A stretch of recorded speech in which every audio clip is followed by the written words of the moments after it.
Our universe is incredible, surrounded by mystery and beauty, and many of us have questions about our past, present, and future. October Hallam is an intuitive medium with over 20 years of experience. She has assisted people with discovering their path by understanding their past and connected the living to their loved ones who have made the transition. She is currently offering readings through Skype, Zoom, FaceTime, phone, and in person. You can reach her at theancientgift222@gmail.com.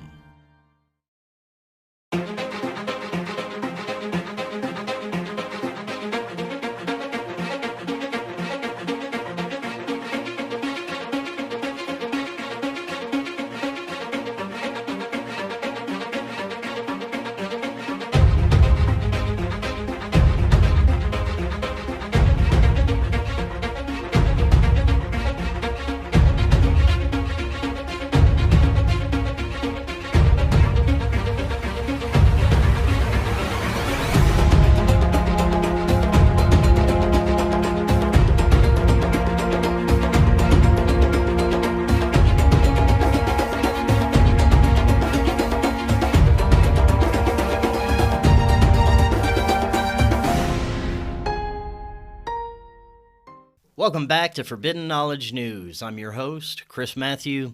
Today my guest is Dan Shukis. Before I bring him on, a couple of announcements. Coming March 11th, 12th, and 13th, we got Forbidden Knowledge News Con. We're going to have 8 presenters. It's going to be online with a Rokfin premium membership, and that means you get the entire conference for only $10. All you got to do is sign up through that link in the description. You get not only the conference, but all our premium content. You get all the content from every creator on Rokfin, and you get the previous conferences we've had. New episodes are always available, free on Odysee, all podcast platforms, Rokfin, and our website, forbiddenknowledge.news, which is also the home of the Forbidden Knowledge Network. This is where we feature podcasts from other members of our wonderful community. Also, follow us on Facebook, Instagram, and Twitter. All those links are in the description. And unfortunately, there are still some of us out there that have to deal with mask mandates at work, for work, on an airplane. Guys, check out Fake Mask. Fake Mask has the most breathable and authentic looking masks on the market. They're sure to get you into stores, on airplanes, and into work. Click the link in the description and you get 10% off your order. Today I want to welcome Dan Shukis. He is host of the Cosmic Keys podcast, which is a weekly esoteric show that includes a week-ahead astrology forecast in every intro, followed by in-depth interviews with today's top spiritual thinkers. It provides spirit-based conversations in an era of censorship, materialism, and superficiality. Dan, welcome. How are you? I'm good, Chris. Thanks for having me. This is going to be great. Yeah, it is. And I had a great time when you were awesome enough to come out to our little hangout whenever I lived in Denver. And like I was telling you before, we're hoping to do it again at my new house sometime soon. So be looking for that invite. And looking forward to today, man. Your show is great. It focuses a lot on the connections between astrology and basically everything. And I believed in the powers of astrology and predictions that can be made, the introspection, and how the sky clock is probably the greatest tool that's really not being used by the majority of humanity. So it's going to be great conversation. This is what we should get into. First is possibly how it works, why it's such a powerful tool, and maybe some possible examples of how astrology connects to our reality and you know the current insanity that we're seeing. But this is your first time on the show. Let's hear first, how did you get started with astrology and getting into these kind of fringe topics and ultimately starting your show? Yeah, so it's kind of a long story, but I would definitely. So when I was younger, first of all, I was raised Catholic. I went to Catholic school, and I never had a problem with the Catholic thing. I liked going to church. I was an altar boy. Like I liked the magical side of Catholicism. And I always just, had kind of a natural connection to God. In high school though, I graduated high school in 2006. So, in high school, I was way more into like psychedelics. Like I was like a big jam band fan. So I would go to like these shows where you could buy like a mushroom chocolate in the parking lot, and then like go inside and have this like contained like 2 to 3 hour trip.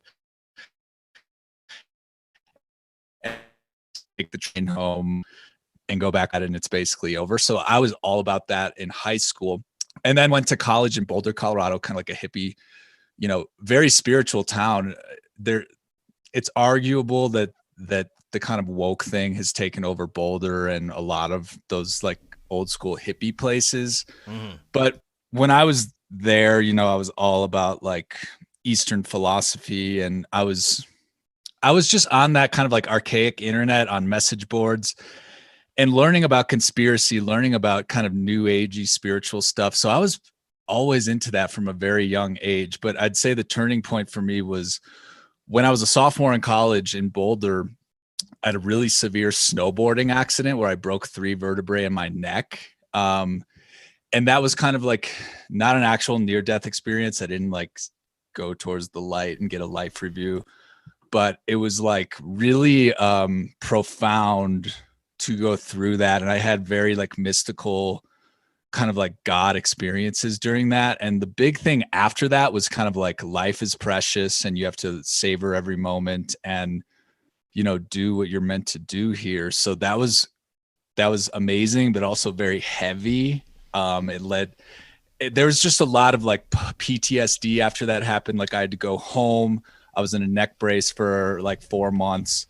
And then I kind of returned to college and was just like, all right, I'm back. Let's party, like in a neck brace. And then it was like, why am I crying at the end of the night? Like, why am I crying before bed? Like, what's going on? What happened? So I went through a lot of like PTSD and depression. You said this is about a decade ago? It happened in 2008. Yeah. 2008, okay. So it was like, my junior and senior year of college. I was it was great. It was fun. There was like the surface level. Like I'm happy. I'm blessed. I have friends. I'm having a great time. I'm partying.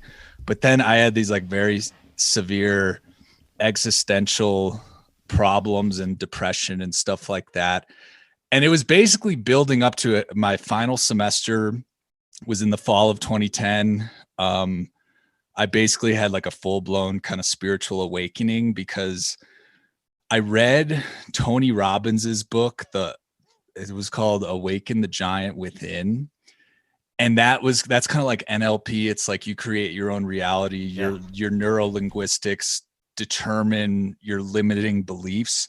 And that's very occult and esoteric at the end of the day. So that was my first introduction to that. Then I went to college and there was like a free week of yoga thing.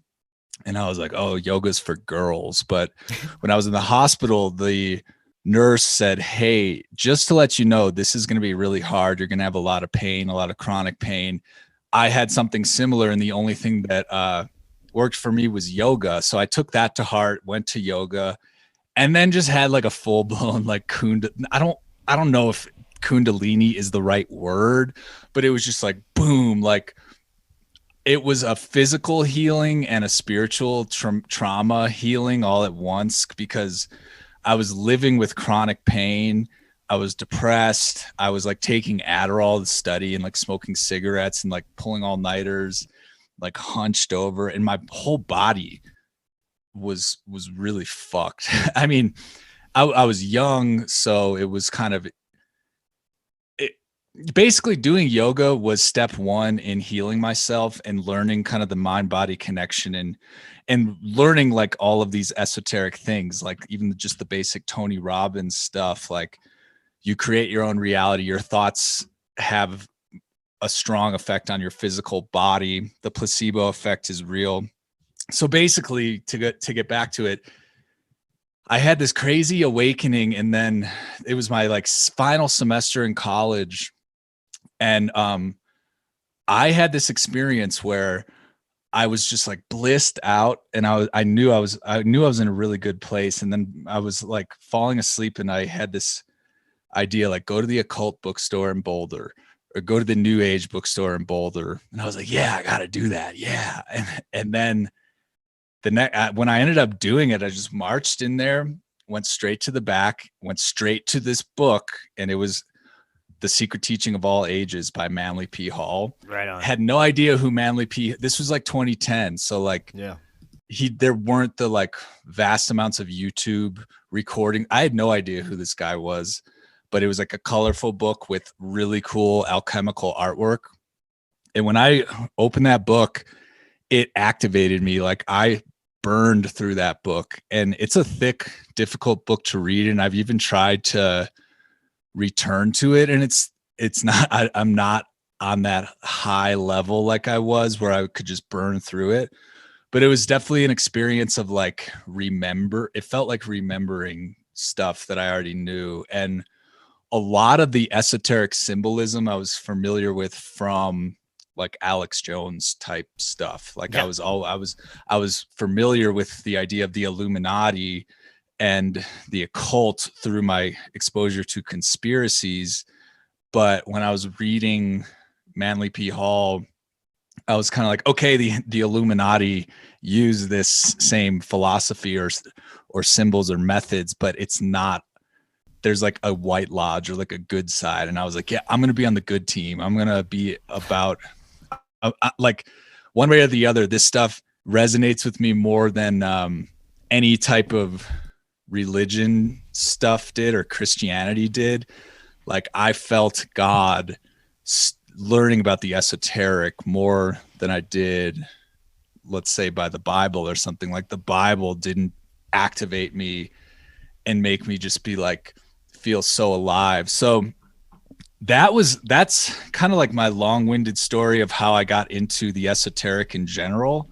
And then, you know, that was the end of college in 2010. So between 2010 and 2019, I was mostly living in Chicago and trying to like function in the normie world with all of this kind of understanding. And I still argue that period between like 2012 and 2019 was kind of like the alternative media renaissance, or like the esoteric podcast renaissance. So there were so many resources and Reddit groups and books on Amazon. I was reading a ton, and just living in Chicago and living in a city, having normie friends, and trying to integrate all of this stuff. And so basically I started my show when I'm with a former co-host, and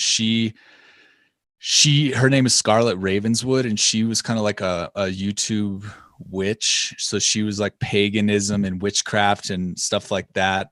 So in the beginning of the show, I would do astrology and she would do tarot, and that was kind of our shtick.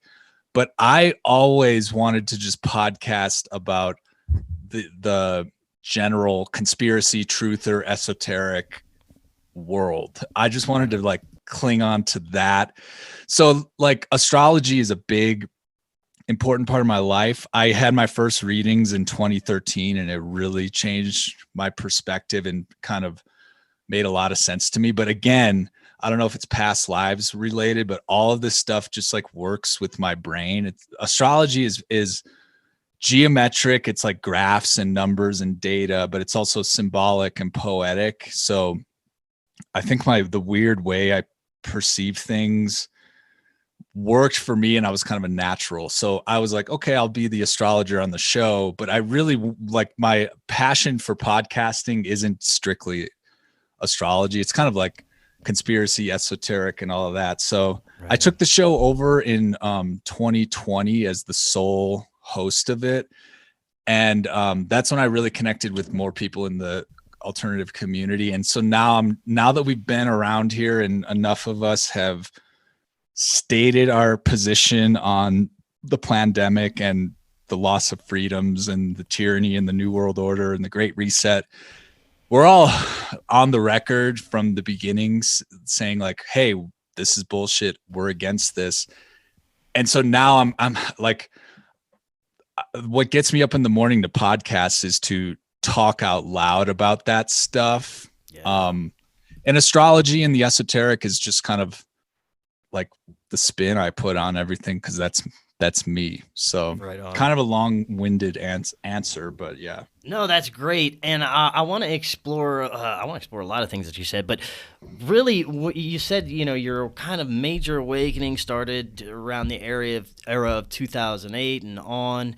And I hear this so often from many people who have this awakening around the same time period I did. Mine was around 2012, 2011, 2013. Those 3 years were very pivotal. Mm-hmm. And you're right about that Renaissance period, between 2009 and 2019. That was great. That was great having access to all that shit. I was like going nuts with all that stuff. But yeah, I think a lot of people had this same experience, and I'm wondering, is it something cosmic that happened? Is it something that was meant to happen? Or is it just that YouTube was, starting to bang and they had a lot of these videos coming out on YouTube and on the internet during this period? I don't know. What do you think? So the 2012, I knew, like, I was obsessed with before astrology, before anything of like being more exact. I just knew the Mayans said the world was going to end in 2012. I knew that when I was like a sophomore in high school. Yeah. And so I was really building up 2012. And it's funny, you're from Louisiana. I was living in New Orleans during 2011 into 2012. And my experience in New Orleans, I had paranormal, magic, voodoo, like lifting of the veil, like experiences where, you could talk about the spiritual world hypothetically, but when you have a lifting of the veil experience, it's almost traumatic. It almost shatters your reality. So that was going on for me in those years. But I think there's the Mayan thing with 2012, Pluto, which we're literally days away from the final exact US Pluto return date. And Pluto entered Capricorn in 2008 and will be there until 2023. So 2008 was a big shift. That was kind of the beginning of the Pluto return. And then it just builds and builds and builds, and it's peaking this week, basically. So that was kind of a kickoff. There was also in 2012, Neptune entered Pisces. Neptune is a very spiritual, otherworldly, far out kind of astral, psychedelic outer planet. And Pisces is that dreamy, same thing. So I think the esoteric renaissance, like even like just the occult revival, the witches of TikTok, like the tarot, the astrology, I think that blew up because of that period of Neptune being in Pisces. And Neptune will leave Pisces, I think, in 2025. So there are some big shifts, but I also think, like what you said, like from a non-cyclical point of view, that just when YouTube was around, like in 2007, 2008, but it was pretty archaic. It was like cat videos. Yeah. But even just like, just the internet totally like just freed up all of this information. Like early on, Reddit, I was a source of a lot of stuff for me. And, but now, I feel like for that 10-year period, everything kind of came to the surface, but now they're clamping down on everything. And the censorship is a real problem. So that, yeah. And I've also just heard a lot of people like, yeah, my awakening in 2010, my awakening in 2012.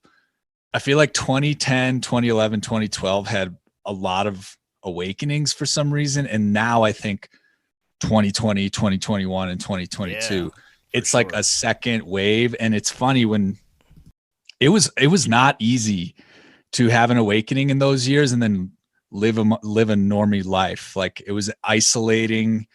It was hard, but out of the desire to connect with other people who are on board with this stuff led me to start the podcast and led me to like be talking to you now. So it was a long road from like 2010 to 2019 of like finding the others, but now I think we're here and we're all connected through the internet and we're all speaking out against this stuff. And it's good to know that others are kind of holding the line. But yeah, the awakenings definitely happen in waves, and it's interesting to hear that other people kind of line up with the same timeline, you know. Yeah, that is super interesting. And I want to touch on something else you said about occult practices and magic and astrology and all these things that are, considered evil by certain religious groups. I totally agree with you. It's a tool. It's how you use these things. It's your intention behind what you're doing with this stuff is going to determine really whether it's good or bad in my view. And if you have, I believe, pure or good intentions using any of these things, magical practices, ritual magic, occult, astrology, all this stuff that, is considered major woo-woo or, evil by some classes, it's just a tool. And it's a very powerful tool that should have been taken advantage of for a long time, but it's been just kind of shoved under. And do you think it's been hidden and occulted for so long, especially the astrological aspects, because of its profound powers of predicting energies and events and everything, really? Yeah, the history of like censoring the occult or occulting the occult, like occult just means hidden. And it's a really fascinating thing to study historically, because even in ancient Rome, like I think doing magic was a punishable crime, so like the Romans even hated magicians and stuff. Obviously everybody, there were temples and there was pagans and there was priests, but magic is kind of like a rogue, decentralized form of spirituality, and like the powers that be have always been afraid of it. And even when you think of like the burning of the Library of Alexandria, I think the elites, whether it be the Vatican or other people or other groups, have been hoarding this information to, keep their cult going. Catholicism is a cult. Like it's the first, it's other than like Orthodoxy, they wanted to market their cult and convert people and have devotees and stuff. But even, like casting charts has always been something that the elites do. Like there was like court astrologers. There was the astrologers that the powers that be employed, and then there was the other astrologers or other normal people who just knew astrology who were punished for it and whatever. And as far as like it being evil and dangerous and demonic, I think it's definitely dangerous. But those of us that are brought towards it, I feel like we don't have a choice in the matter. Like I feel like it really is fate that makes you want to do these kind of these healing arts or these esoteric arts or these occulted arts, because trust me, like it would be easier to just be a normie than to have to live in this world with the understanding of these truths. So yeah, and it's really interesting too, because astrology and witchcraft and the occult and the esoteric, like we said, really blew up between 2010 and 2019 and was super acceptable. It was seen as progressive. Most of the people who were into like Wicca or astrology are left-leaning people, social justice-y people. They were using this stuff they were practicing this stuff with a social justice-y lens. So there was like hex the patriarchy or hex Trump or curse Trump or whatever.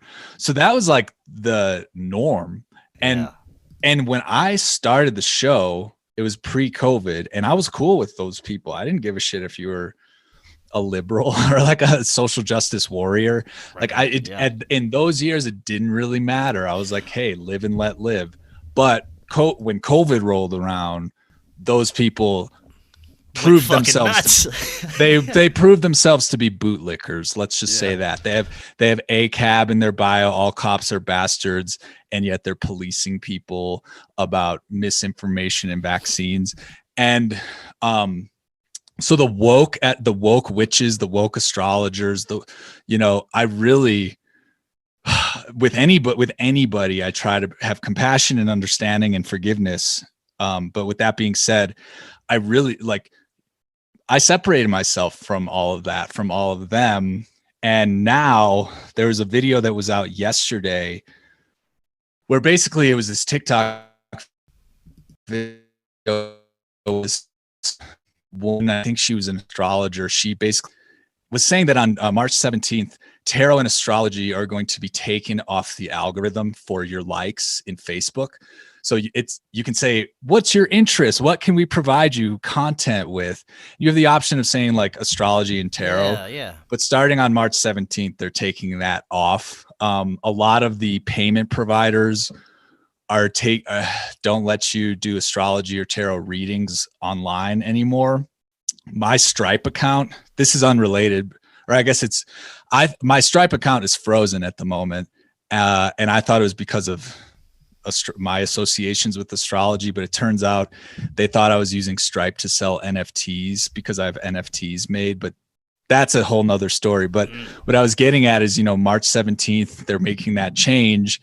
And me and a few other astrologers have been like, there is no way that this censorship is not going to hit us. And there's no way that the woke thing is going to let astrology and tarot and divination and spirituality exist, because this shit is communist in nature. Woke is cultural Marxism. So all these people who are social justice witches and astrologers or whatever, they don't know that everything coming out of their mouth is rooted in atheism and materialism, because that's what socialism and Marxism relies on. So these people who are going to be writing essays in their academia about like gender and the elements and like gender and race and all this stuff applied to like astrology, tarot, witchcraft, whatever, like that, there's no way that they're not going to hit a dead end and be forced to stop doing it. And well, I've seen it. I've seen this exact thing that you're saying. I've seen people hit that dead end and then they're like, what the fuck do I do now? And they turn back around. They're like, I'm going to come back to this team and maybe shift my view on what's happening in with our society right now, Yeah. And it's been like a uphill battle for all of us, like whether it's in my personal life or whether it's like with these podcast connections I've made with people. Like everybody's going to wake up to this at their own rate. And I never try to force people awake to this stuff, but woke and cultural Marxism and all of this stuff, censorship, like being politically correct. It's a guaranteed self-destruction path. Like these things infiltrate institutions or subcultures. Like it could be video games, comic books, anything. In astrology and witchcraft and tarot are subcultures. When the woke comes in, it starts eating it alive from the inside, turning people against each other. And it's a self-destructive mind virus. But ultimately, cultural Marxism was created to create chaos, to create destruction and a void. And in that void, they're going to push in totalitarianism, communism, technocracy. So it's day by day. Like I've been embracing, when people ask me about my podcast, I'm like, yeah, I'm basically a domestic terrorist, because that's how we're being painted. But more and more and more, the stakes are being raised, I feel like. So these days, I am focusing a lot on how do I keep doing this in a continuously like rogue way, where it's more underground, or it's only on Rokfin, or it's only on these like safe platforms. And how do we do, like you're saying, in-person meetups, so that we don't have to rely on like the technocracy to do what we're doing. And I feel like I really think we're at war right now. And this is a war where it's a meme war, it's a culture war, it's a spiritual war. And I approach it that way, and I'm pissed off. And I am fighting because I'm pissed off, and I have rage against this fucking machine, And so that, yeah, I don't even know where we started with that, but it's all no, right on. That was the whole woke new age thing. Like, literally 3-4 years ago, I was like, whatever, you're a lefty.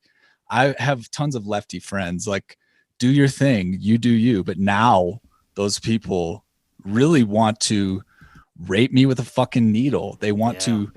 That's where they're at, and it's the same thing with Nazism and communism and all this stuff. Like, it's when the herd mentality fully takes over, and then these people are not thinking irrationally. It's that mass formation psychosis. But the real witches and wizards or whatever should have the discernment to know better. And those of us that do are at one level, and those that fell for it are actively destroying themselves. So all these astrologers, I even saw it today, they're like, listen, it's not a ban. They just took it off. It's for all the scam accounts, blah, blah, blah. I'm like, you're digging your own grave. There is no space for anything spiritual in a totalitarian communist technocracy, because guess what? They don't let that fly.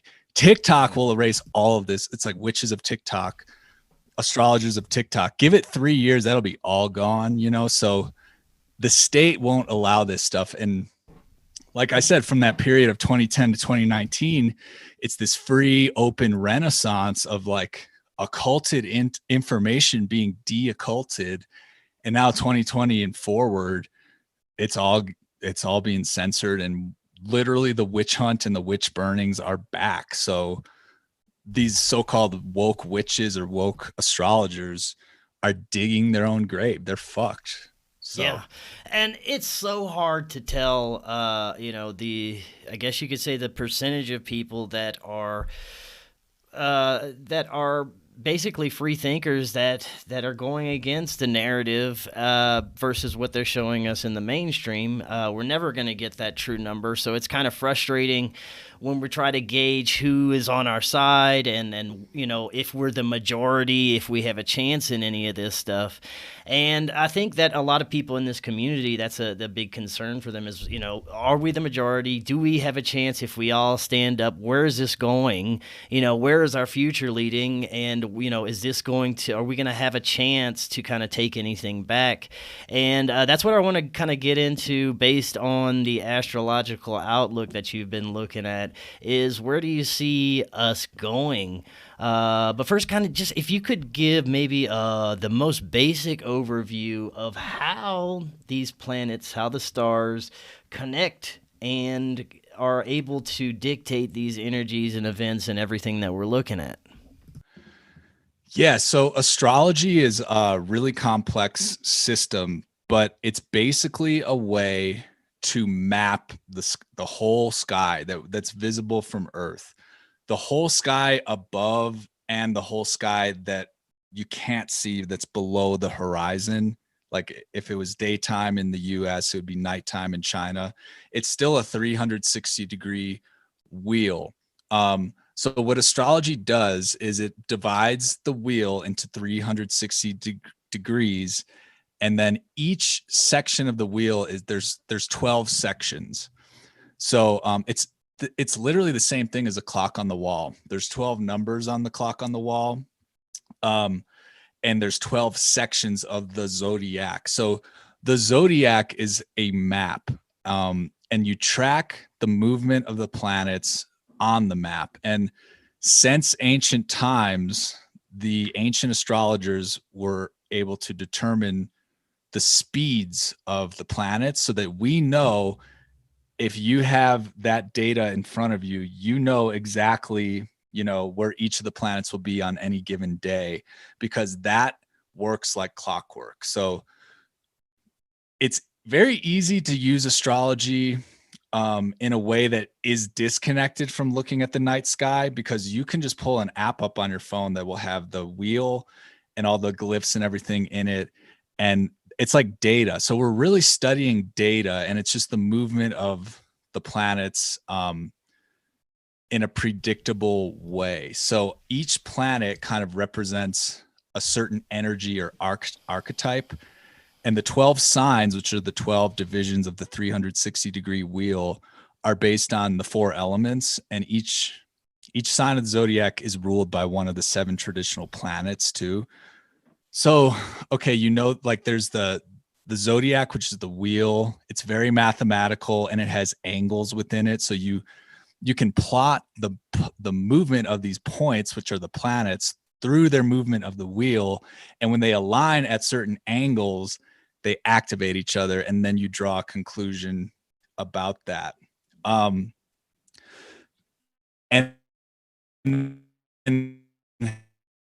it's a general thing. The chart is always changing.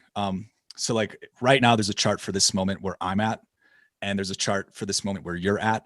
So when you cast a chart, you're taking a snapshot of the wheel where every planet is and where it is on the horizon. So like a day chart will be different than a night chart. And your birth chart is when you take that snapshot and then it is frozen. And it's kind of like when the moment you take your first breath, that chart describes your personality, and it's kind of your roadmap. And there's a million different ways to apply astrology to kind of interpret your personality, interpret your karma, interpret your strengths and weaknesses. So does that make sense, just for like a general overview of astrology? It does. That was actually perfect. Now, when we look at all the shit show that's going on now and leading up to it, what did you see? Maybe even looking back at some of these charts that could indicate that we're entering some pretty fucky times here. Yeah. So in astrology, there's the planets that are closer to the Earth, like the Moon, Mercury, Venus. Those move quickly. It takes the Moon 1 month to do a whole lap around that wheel. So it takes 1 month for the Moon to do that. It takes the Sun 1 year to do that. So it takes the Sun 1 month to move through one sign. And then the further out you go, these planets take a very long time to move. Saturn takes 2.5 years to move through one sign, and like 27 years to do one lap. So compare that to the Moon, which takes 1 month to do one lap. And then the further out planets beyond Saturn, which are the modern planets, those are part of modern astrology. Those move so slow that it's like mini eras of time when those planets are in certain signs. So to answer your question about the times we're in, so I made the decision to move to Colorado because of a lot of stuff happening in the year 2020. 2020 was on my radar for a few years beforehand. So kind of like 2012, I was building it up into my head. What's going to happen? What's going to go down? And what the alignment that happened, to kind of give context for where we are. So Saturn is the planet of restriction, responsibility. It's like old father time. We think of the black cube. We think of the elites worshiping this evil Satan, Saturn. Mm-hmm. But I mean, I don't see that as, I just see that as reality, that Saturn is like the matrix we're in. Mm-hmm. If we didn't have, physical stuff and time, Saturn is time also, we couldn't get this human experience, this 3D experience. So that's what Saturn represents. And Pluto is way far out. It's like a dwarf planet. And Pluto represents kind of death and rebirth and destruction and hidden power and evolution. So Pluto is a really gnarly planet, and Saturn's a really kind of difficult, restricting planet. And in January of 2020, Saturn and Pluto came together at the same point in the sky. That only happens every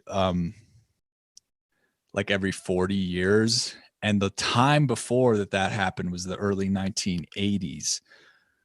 So there was Saturn, Pluto in January of 2020. That kind of kicked off COVID, really, because we would say COVID really started in March of 2020.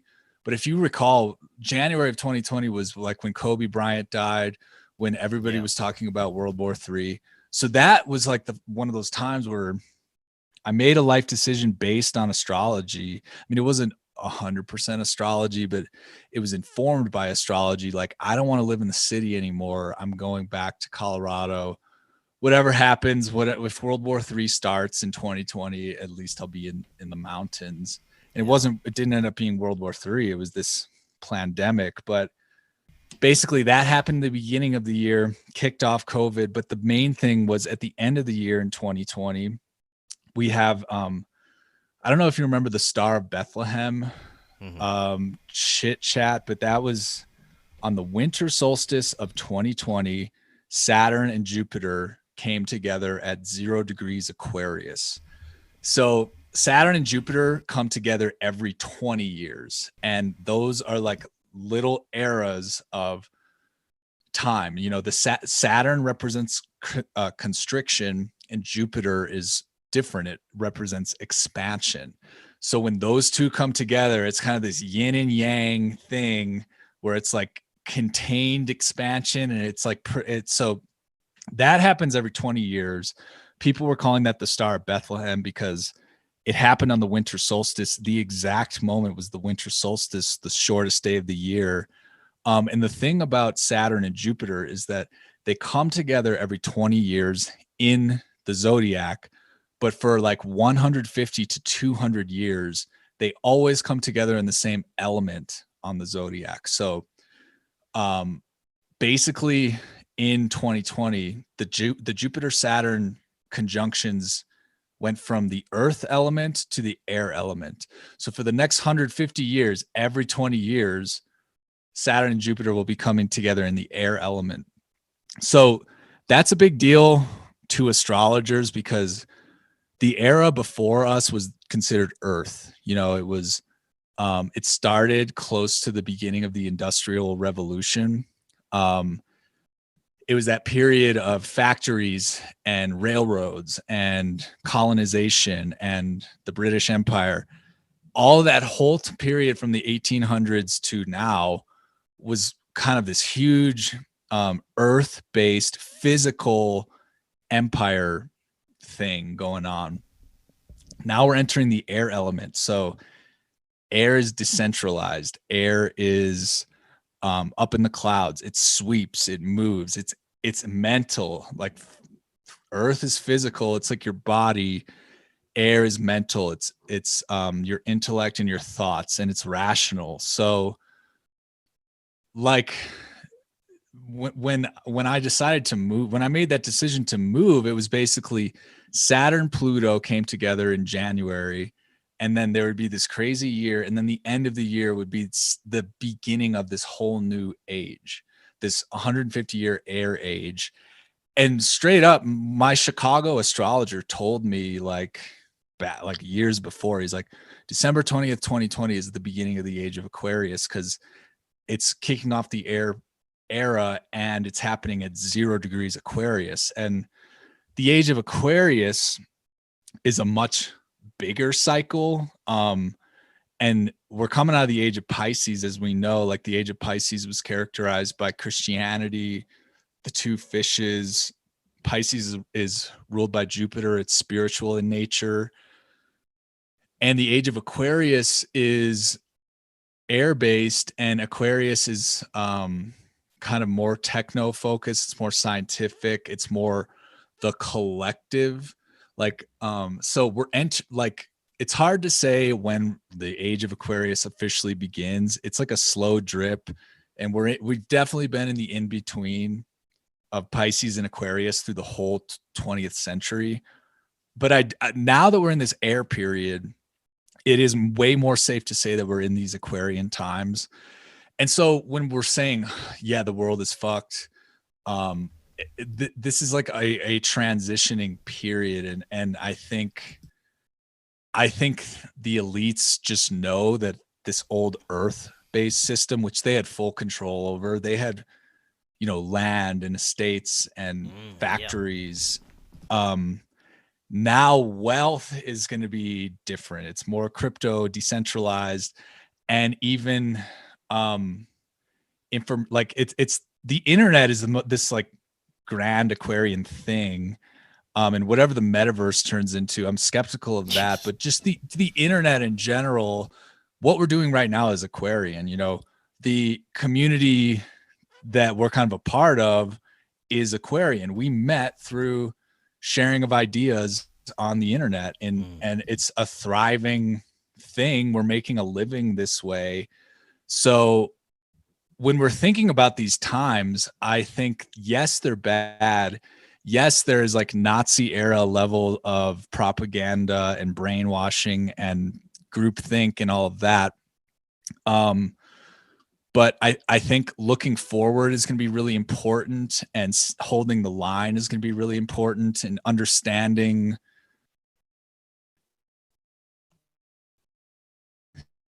the potential for real decentralized currency or information or blockchain data and stuff like that. That's all kind of where we're heading. And like anything, there's a shadow side, which is like Klaus Schwab is the technocratic lord tyrant of the metaverse, which could happen. If it could happen, or it's like this like digital utopia situation where information and ideas and communication is just hyper fast, decentralized, so you can connect with people across the globe, and opportunity and advancement, and focusing on humans, because Aquarius is a man. The zodiac has like animals and beasts and a few humans, but Aquarius is a man. So it's humanity focused. It's community focused, and it's Aquarius is a really like quirky sign and contradictive sign. The constellation Aquarius shows Ganymede from Greek mythology, and it's kind of a weird story, but I bring it up because everybody talks about Aquarius, but they don't really know the story. It was like Zeus saw Ganymede and thought he was so beautiful, so he like turned into an eagle and like abducted him and made him his cupbearer. And it's kind of like his gender role is kind of reversed, because the cupbearer is a woman's job.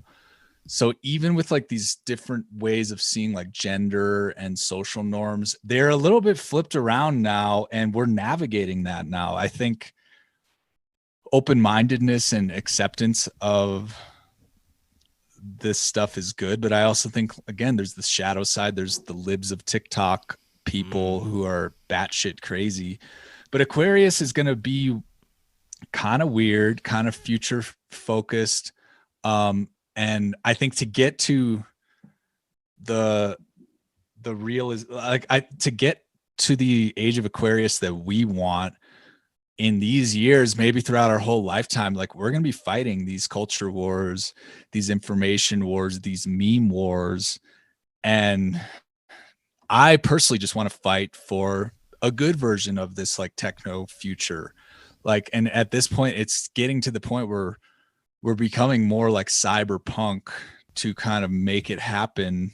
And I have a lot of hope with with like NFTs and crypto and the blockchain and stuff like that. And I think a lot of the old ways are crumbling. Like a lot of these things are just signs that the elites are very fucked, and they know it. Like they're desperate. If they're freezing people's bank accounts in Canada right now, they're desperate. And what if that leads to a bank run and their dollar just turns into a shit coin? Like so we're like, just by the fact that like there's new stuff on the horizon, and later in the decade, like after 2025, 3 of the outer planets will be in new signs too. So that'll really be like a new era and like a new vibe. But definitely we're in the rocky period now where this crazy stuff is happening. I think we'll get some relief in 2023. But the US Pluto return is happening right now, and it's been building up for since 2008.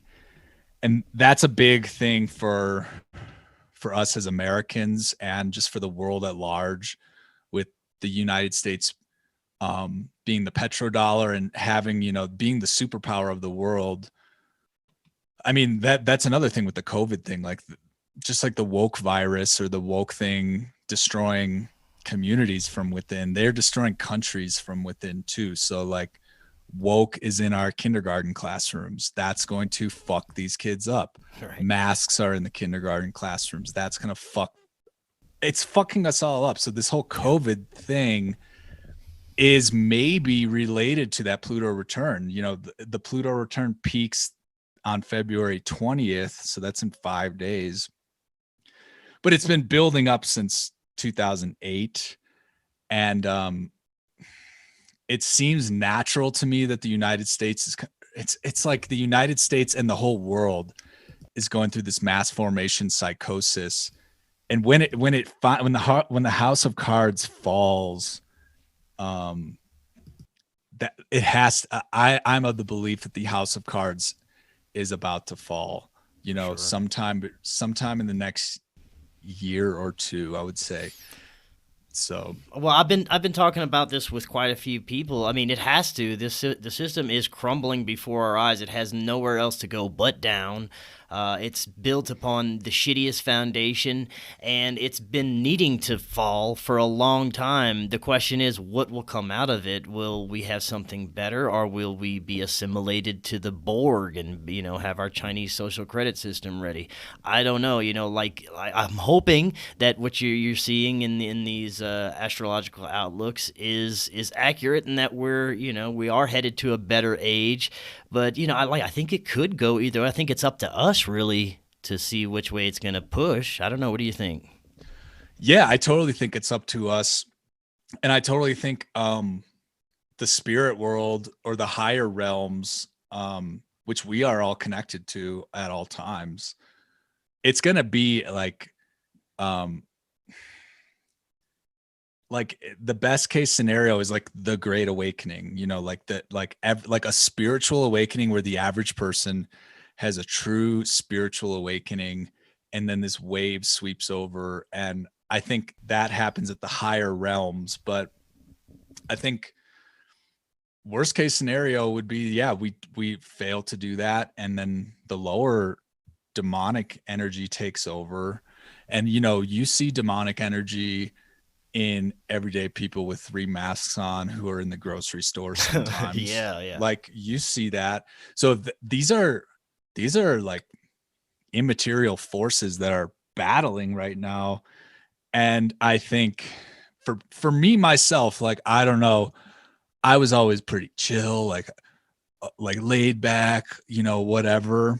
But now I'm like a raging psycho to go against this in any way possible. Like I get riled up, I get angry, and I have a spitfire way of talking about it. But I think the the Aquarian themes will stay no matter what. So will it be a technocratic dystopia where we are the Borg, we are transhuman, or will it be this like new agey age of Aquarius, like spiritual way of connecting all humanity consensually, and having us kind of evolve spiritually, not evolve into transhumans by putting shit in our body, but to really raise the vibration and use this technology that's already like ready to roll. Like the internet is everywhere, and it's such a revolutionary thing for the internet to, like, in our lifetime, we saw it from the beginning, from the introduction to now. The technology and stuff, that Aquarian theme is here to stay, but the spiritual battle at the higher realms will determine whether it's a dystopia or a utopia. and I have a feeling we'll fall somewhere in between, because I don't really think it's going to be perfect, but it's really it's just, when you're doing astrology, you're kind of just like, when you've crossed the threshold, when there's kind of, you're in a new era, you're in this new time. So I try to be forward thinking and come up with ideas and embrace the online friends and the digital communities and the crypto and all of that. Mm-hmm.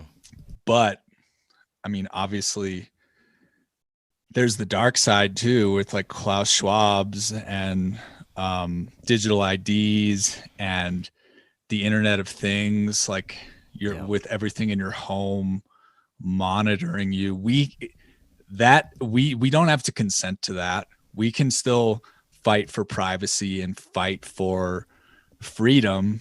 But the technology is here, I think, based on like these bigger cycles. Yes, for sure. And there's a couple of things I want to touch on to close out on today, and that is crypto and NFTs. Now, crypto, I've dealt a little bit with. Of course, with Rokfin, you have to deal with crypto, and I've invested in Bitcoin, and I still don't completely understand what's going on with blockchain and all that stuff. And now we have NFTs, and man, I feel like an old man with some of this stuff, because I'm like, NFTs, what? I don't know what this is. Yeah. But maybe if you could explain a little bit about what NFTs are and how you're using them. And you said that you could offer people to create an astrology wall calendar with NFTs. Tell us all about this. Yeah, so basically, I just finished this project that was a few years I came up with the idea a few years ago. Basically, it's a wall calendar where every day of the year, or like every square in the wall calendar, will have the astrological data for the day. So it'll tell you what sign the moon is in, and any of the aspects between the planets. So you can look at the calendar and just know, where we are in the moon cycle, what sign the moon is in, when does a planet go retrograde, when does a planet go direct, when do these other planets align. So this was kind of copied off of Llewellyn is this book publisher that publishes like all the Wicca books, and I used their astrology calendar for years, or that's what I was using on my podcast. So I thought it was like a really helpful thing to have a wall calendar that you could flip through, look at any date, and just see what the astrology is. So starting last November, I made my own. I basically entered all the data in, designed it. And then to get to the NFTs, my thing was I wanted to make artwork for the calendar that I liked, because the Llewellyn calendar was kind of like cheesy Wicca, like fantasy art. Yeah. And I like vaporwave, like psychedelic, like collage stuff. So I made these 12 images that are going to be, like on a wall calendar. The art is in the upper half and then the calendar is below. And basically I just minted those all as NFTs just to try it out, just to get my feet wet. So the calendar is available to buy on my website. And if you wanted to collect the NFT or own the NFT, those are available on my OpenSea website. And OpenSea is one of the NFT marketplaces. So to answer your question, what is an NFT? Yes, please. NFT. Yeah. NFT stands for non-fungible token. So basically, you as the creator of any type of digital art can mint that art into the blockchain, and it's based on Ethereum. So you mint it into the Ethereum blockchain, and then in my case, it creates a smart contract so that me as the creator, say I sell you an NFT for 0.05 Ethereum. That's what I'm selling these for. So that's like $125. If you buy that, you now exclusively own this thing that is like hardwired into the blockchain. So I've always been an artist, and I'm interested in NFTs just as a new way to like share the digital art and to make money off of the art, basically. And then with the NFT, say you bought my NFT for 0.05 ETH, and then you put it out and sell it for 1 ETH and you make a profit. I, as the creator, get a 10% commission of that digitally. So it just instantly goes to me. So I got interested in it just because like it's a way for artists to actually, make money off their work more so. But the NFT marketplace is brand new, and there's some crazy shit out. Like there's NFTs worth millions of dollars, and it's basically just a digital asset, just like a crypto coin. And when the person mints them, that's being put into the blockchain, and then it's all through the smart contract will always feed back to the original creator so that they can get a commission anytime it's bought or sold. And so it's, in a way, it's kind of like a collectible thing. But an NFT can be anything. So right now, I mean, the stuff is expensive. Some of them are ridiculous. Like the Bored Apes are worth like millions of dollars. Just because they were like one of the original ones. So it's like, if it was minted in 2020 or 2019 or whenever the earliest mints happened, that's kind of like the value. So it's kind of like Pogs or baseball cards or Beanie Babies, in a way, which I agree. It's like you're putting all your hope into this shit, but it's more so, I mean, it's just like any digital asset. Like the value is kind of determined by the marketplace, and it's a decentralized way of so like and right now it's like the Wild West. So like people are buying like random JPEGs, and some of them are not that cool. Like there's a lot of them. I'm just like, what makes this so valuable? But it's a very volatile, like early adopter thing right now, and I don't have a lot of opinions about it. I just was like, well, first of all, I'm making this artwork mainly exclusively for the calendar. I didn't make it just for the NFT, but I was like, if I have these 12 digital images, I would like to just mint them. So I minted them on OpenSea, and they're for sale on there. So does that kind of answer the question? It does. I understand a lot more than I did before. So thank you very much some for people that. are like, oh, like I'm gonna like build my career on making NFT, because like a lot of them are just like junk, kind of like a lot of them will have like an animal face with like a top hat, and then a different one will be like a baseball hat, and the other one is like a sunglasses, but it's the same face. I can't really speak much on that, but I was just like, okay, I just made 12 digital works of art, and I just want to mint them and just put them out there to get my feet wet. I haven't even sold any of them yet, so it's more like an experiment, and they are out there, but it's yet again just like this new decentralized technology, and they're out there on the Ethereum blockchain now. So we'll see how it goes. I just kind of wanted to try it out. Yeah, man, that's super interesting. And another side note about NFTs, which is a critique of them, is it can be like a way of just like washing money. So you could like, I hear of people like kind of say buying a really expensive NFT and then selling it for really cheap and being like, I just encountered a loss, but they like sold it to themselves. So it's almost, and it's like in the same way that like the art market is kind of like phony or whatever. Like you could like be like, hey, I'm selling this painting for like $4 million to like a drug lord, and then it's like you're good because you're not selling drugs, you're selling this work of art. So it has that like black market potential. But the reason I bring that up is because I don't know if like we've been watching the news, and like they're freezing accounts in Canada, and there's the risk of like your bank being like, hey, we're taking your money because because of your political beliefs. So if we get to that point, NFTs are a digital asset that you can exchange as works of art that have value. So if you minted like Forbidden Knowledge News NFTs, your fans could be like, hey, I want to support Chris and own a piece of his work.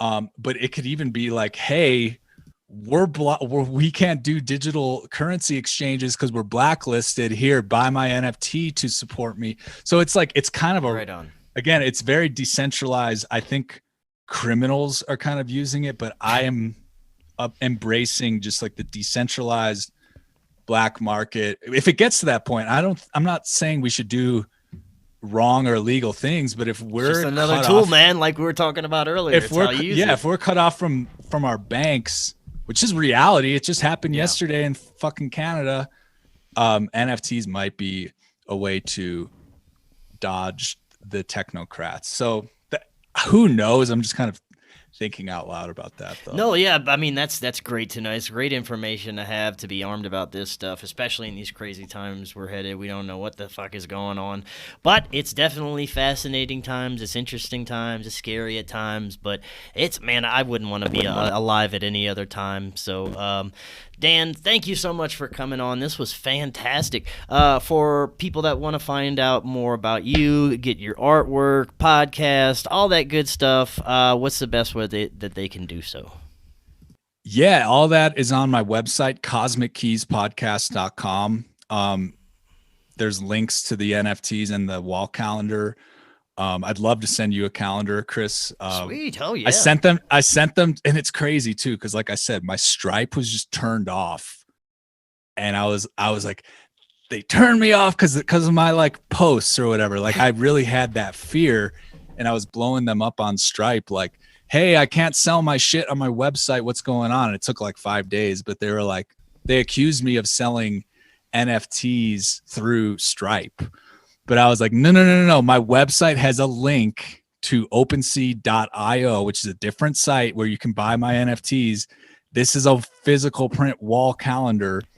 So I've really got my mind on like the banning of people and like the cutting them off from doing digital transactions. So long story short, hopefully my Stripe will be good and anyone can order the physical wall calendar. And then my podcast is on Rokfin and all the platforms. I've been on a little break, but as of today, I'm like relaunching it and thinking of different ways given the censorship, because my Instagram is totally shadow banned. Like I was just on Tinfoil Hat and like there was like a huge influx of people, but it's like they're like, I can't open your page. It tells me, do you want to open him, or do you want to? Are you sure you want to follow him?